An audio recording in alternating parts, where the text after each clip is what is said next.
The storm had fallen over the city like a warning. The neon lights flickered in the puddles on the asphalt, distorting the reflection of a bar that seemed to resist the passage of time. Inside, the air smelled of old tobacco, damp wood, and memories no one wanted to touch again. In one corner, a man with a tired face and hollow eyes played with an empty glass, as if at the bottom of the crystal he could still find something from his past. His name was Frank Doyle. No one remembered him, but everyone knew who he was. For years he had been a cop, the kind who arrived before the ambulance, the one who spoke to the dead when no one else was left to listen.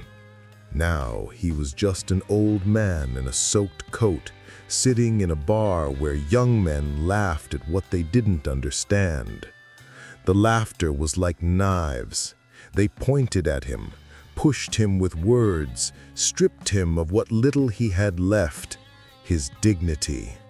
Frank said nothing. He knew that sometimes silence hurts more than a blow. He also knew that respect is a luxury time doesn't grant twice. But fate has strange ways of reminding you who you once were. Outside, through the roar of the rain, another sound began to rise. Deep, low, mechanical. A sound that can't be mistaken for anything else. The heartbeat of a Harley engine approaching from the darkness. First one, then two, then many. And in that instant, silence fell over the bar like a stone. Stay until the end, because this story proves that respect is never begged for. It's earned back with scars, and with the roar of those who know when to speak and when to walk in without a word. Frank Doyle wasn't always that tired man now seeking refuge in an empty glass. There was a time when his name meant something, when his voice alone could calm a fight, and his mere presence commanded respect in the streets. But years go by, and people forget fast. The city he once swore to protect changed its face, its laws, its values. What once was duty became mockery. What once was courage, they now called arrogance. He had given 30 years of his life to a uniform that, in the end, left him with nothing. His wife left when sleepless nights became the norm. His son walked away when he understood that heroes don't always win. And what was left to Frank was just a shadow with a medal locked in a drawer and a few black and white photos nobody looked at anymore. That night, he had returned to the bar out of habit. He wasn't looking for company or redemption, only a bit of noise to drown out the silence. But fate, when it wants to test a man, always strikes where it hurts most. A group of young men, drunken with youth and ego, began to laugh at his limp, at his worn-out coat, at the tattoo on his wrist, a symbol of a unit that no longer existed. Frank ignored them at first. He had long ago learned that arguing with fools is like fighting the wind. But the words grew sharper, more personal, until one of them said his son's name. And in that instant, time stopped. Frank looked up. There was no anger in his eyes, only a dangerous calm, the kind that comes right before the storm. Nobody in the bar noticed, but outside, between the thunder and the rain, a distant roar began to rise. It was deep, steady, like the night itself carried a warning. And though nobody knew it yet, something was about to change forever. The young man who had provoked him stood up with the clumsy swagger of someone who mistakes insolence for power.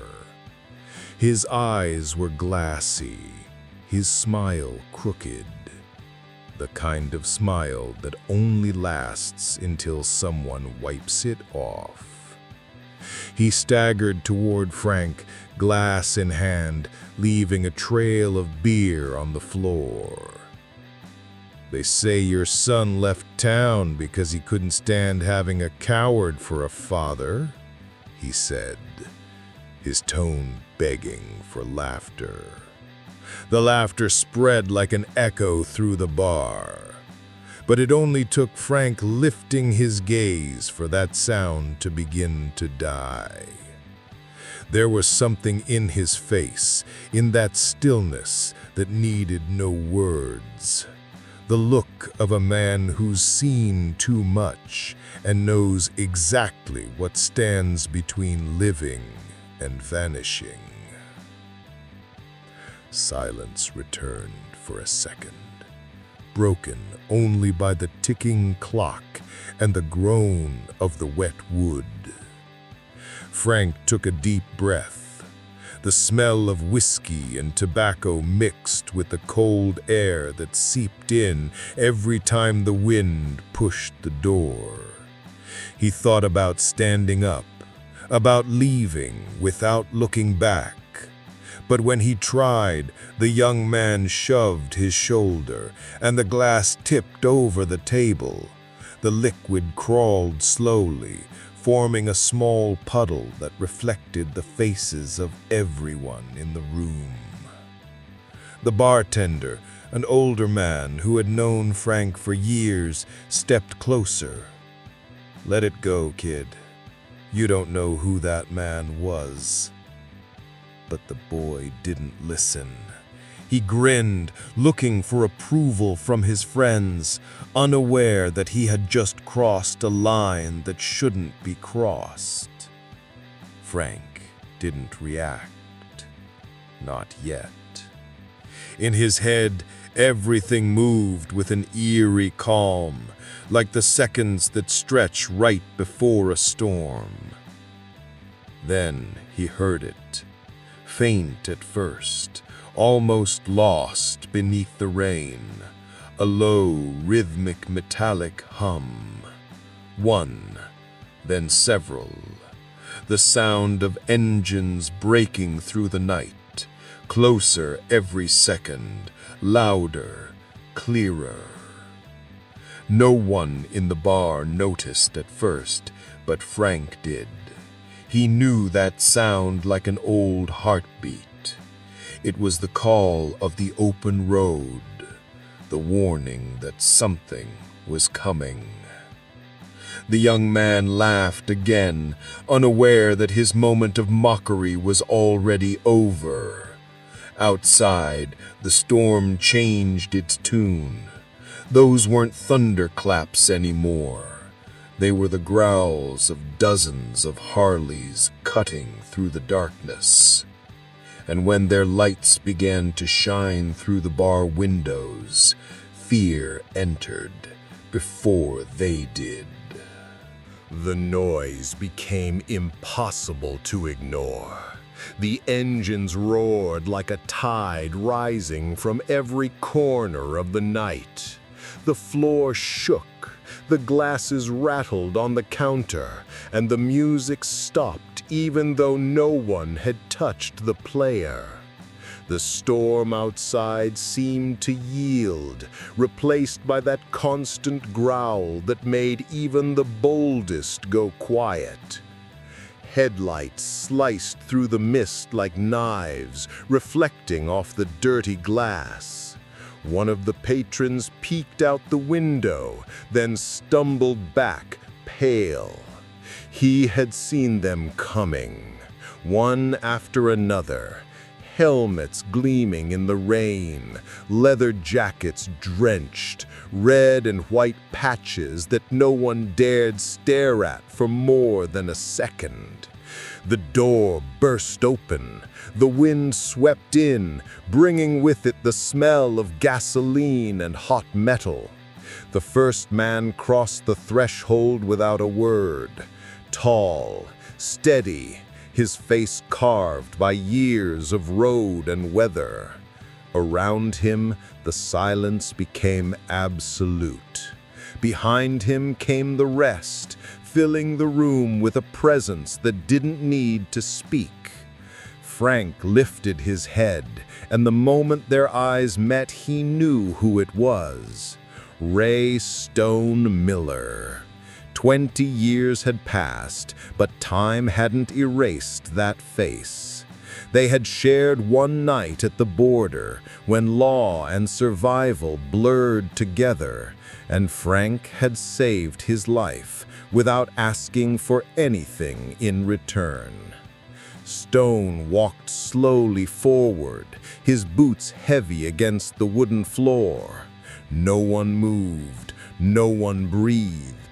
The young men who had been laughing moments earlier now looked like children caught in a bad dream. The leader stopped in front of Frank. For several seconds, no words were exchanged, only the silent recognition of two men who knew what it meant to survive. Stone nodded once, and that was enough. His men spread out through the bar, sat down, ordered whiskey, and filled the space with a silence heavier than any threat. No shouting, no posturing. Just respect. The kind that isn't demanded, it's imposed. The boy who had mocked Frank tried to speak, but his voice cracked. One of the bikers looked at him, and that was enough to make him drop his head. Nobody needed an explanation. Everyone in that room understood that some lines are never crossed. And that night, someone had learned the oldest rule of the road. If you still believe loyalty and justice have meaning in this world, subscribe to Hell's Road, because this highway still holds stories yet untold. The bar smelled of wet leather, oil, and restrained respect. The Hells Angels said nothing. They didn't need to. Their presence alone restored the stillness that mockery had broken. Outside, the engines kept idling, a deep chorus that matched every breath. The Harley headlights spilled through the half-open door, casting an orange glow across the floor, as if hell itself were watching. Stone walked to the counter and dropped a crumpled bill before the bartender. "Whiskey for everyone," he said in a rough, steady tone. The man nodded instantly. Nobody argued with that voice. Frank remained still, unsure if what he was seeing was real. The leader approached slowly, placed a hand on his shoulder, and met his eyes. "You didn't have to take that. Some of us still remember what you did." The old cop lowered his head. He didn't know what to say. He wasn't used to anyone standing up for him, not after so many years of being forgotten. One of the bikers turned toward the boys who had started it all. He looked at them calmly, not to frighten, but to remind them that there are limits every man must respect. None of them dared speak. None dared to laugh again. The tension faded slowly, replaced by something stronger: shame, respect, and silence. The kind of silence that feels like a lesson etched into skin. The lights reflected off their leather patches, revealing worn stitching, embroidered symbols, invisible histories carried on every back. They weren't just bikers, they were men marked by time, bound by a code that needed no oaths, only actions. They wore their colors like armor, witnesses of a road not everyone can ride. you can carry that spirit too. The official Hell's Road collection is linked below for those who live by the code and never back down. Outside, the rain softened again. The engines roared once more, the calm before justice. Stone took a step back and looked at the young men. The sound of rain mixed with the steady heartbeat of engines outside, constant, like an army waiting for a signal. No one spoke, no one moved. The leader walked up to the one who had started it all. He looked at him calmly, without anger, without unnecessary words. "Apologize," he said, his voice so quiet it was more terrifying than any shout. The boy blinked. "What?" he stammered. Stone stepped closer, the floor trembling under his boot. "Apologize to the man you insulted." The boy swallowed hard. He glanced at his friends, but none met his eyes. Slowly, he turned to Frank, still seated, his face serious, his eyes shadowed. I'm sorry, sir," he whispered, his voice breaking halfway through. Nobody spoke, nobody clapped, only the wind whistled through the cracks in the walls. "Learning from this," Stone said softly, "because not everyone gets to be taught with words." Then he turned to Frank. His gaze carried no pity, only respect. "Sometimes the world forgets the men who did the right thing, but we don't." Frank nodded slowly, saying nothing. In his chest, something long dormant came alive again. It wasn't pride, nor revenge.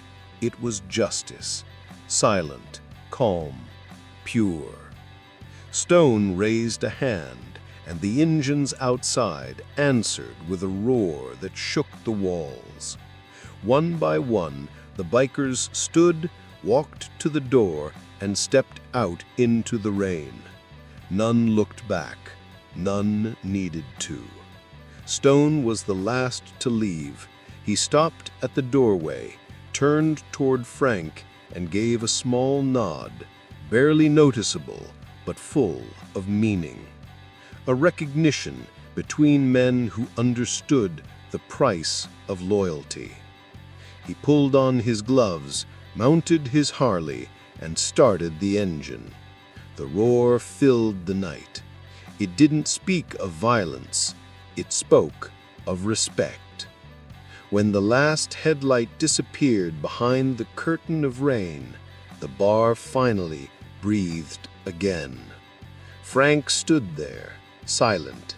He didn't smile, but in his eyes, something old was shining again. Peace. When Frank stepped outside, the rain had eased. Only small drops fell slowly, as if the storm itself needed rest. The air smelled of gasoline, metal, and wet earth. In front of the bar, the motorcycles lined the road in perfect formation, headlights cutting through the mist that slid over the asphalt. It looked like a procession, a vow, a farewell. Stone stood by his Harley, helmet in hand, eyes fixed on the highway.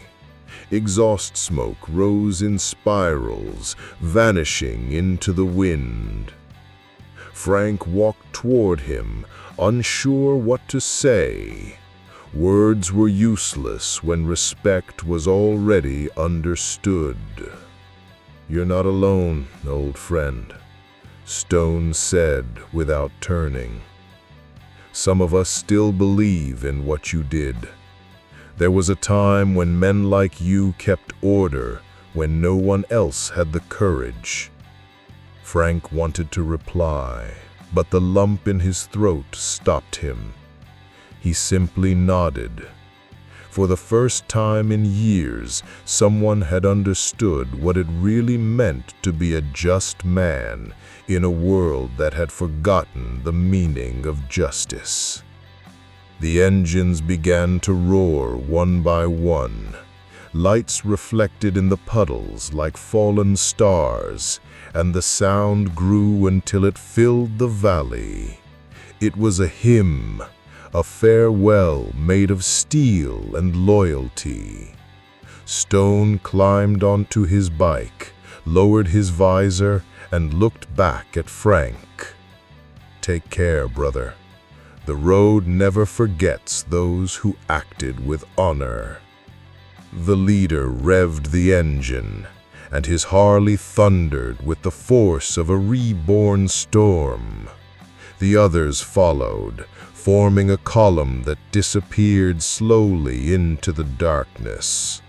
The echo of the engines faded, blending with the whisper of the wind. Frank stood alone before the bar, soaked but calm. The neon sign flickered above his head, reflected in the puddles that still held the shine of their headlights. He didn't feel sadness. He felt peace, the kind that comes when the world finally sets things right. Some roads lead to redemption, others to memory. If you want to keep the flame alive, visit the official Hell's Road store, where brotherhood lives beyond the asphalt. He buttoned his coat, turned around, and walked slowly into the darkness as the last raindrops fell onto the earth like invisible applause. Frank returned home under a clear sky. The echo of engines still resonated in the distance, a reminder that dignity isn't bought, it's earned, protected, and honored. He hung his coat, poured one last drink, and for the first time in years, he smiled. In a world that forgets quickly, that night someone remembered for him. And out there, on the open road, the Hells Angels rode on, carrying another story of silent justice. This was one of the many forgotten legends of the asphalt. Subscribe to Hell's Road and ride with us into the next story.